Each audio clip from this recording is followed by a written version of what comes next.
पिहिया बाके गामियई मोरी जत दीवाना सुनु जानियई आहा जब पिहिया बाके गामियई मोरी जत दीवाना सुनु जानियई यई सजनी यई सजनी यई सजनी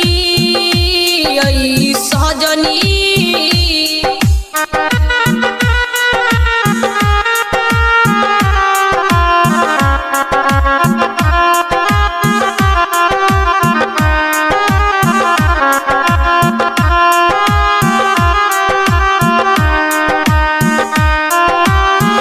शीशा के जेना तोड़लऊ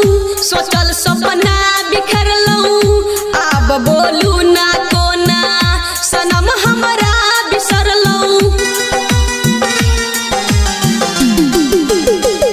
शीशा के जेना तोड़लऊ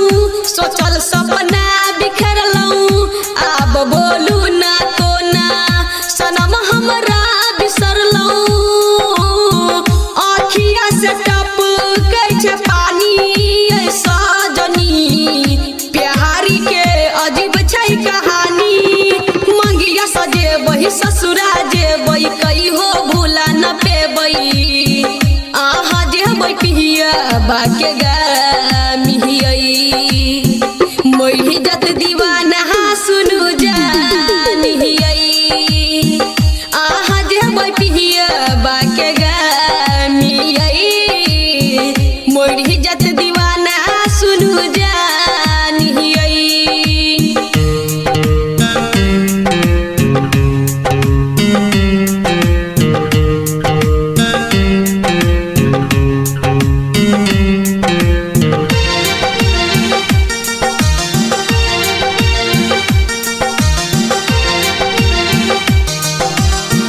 पहले तो प्यार सिखेलऊ दीवाना दिल के बनेलऊ मोरई खातिर अकेला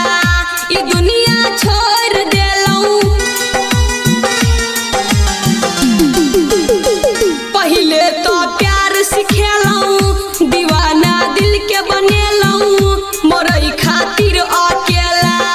ई दुनिया छोड़ देलऊ गमी के पियई छी दवाई ऐसा जनी प्यारो ना मिलल बेवफाई सपना अबै छी बड़ तरपै छी पागल कहे जवाना आहा जेबै पिहिया बाके गामियई मोरी जत दीवाना सुनु जानियई आहा जेबै पिहिया बाके गामियई मोरी जत दीवाना सुनु जानियई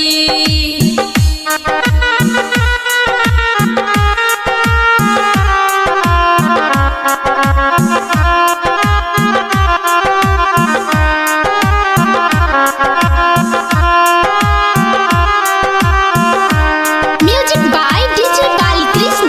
अब की जी के हेतई जहर के पियल जेतई राइटर चुन चुन के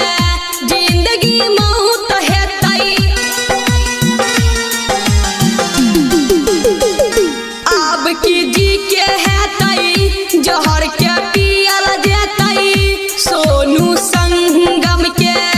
जिंदगी मौत हेतई डीजे बालकृष्ण के भेलऊ ये सहजनी राजेश दीवाना के कनेलऊ बोलू ना आब हम केकरा मुँह से खेबै आहा जेबै पिहिया बाके गा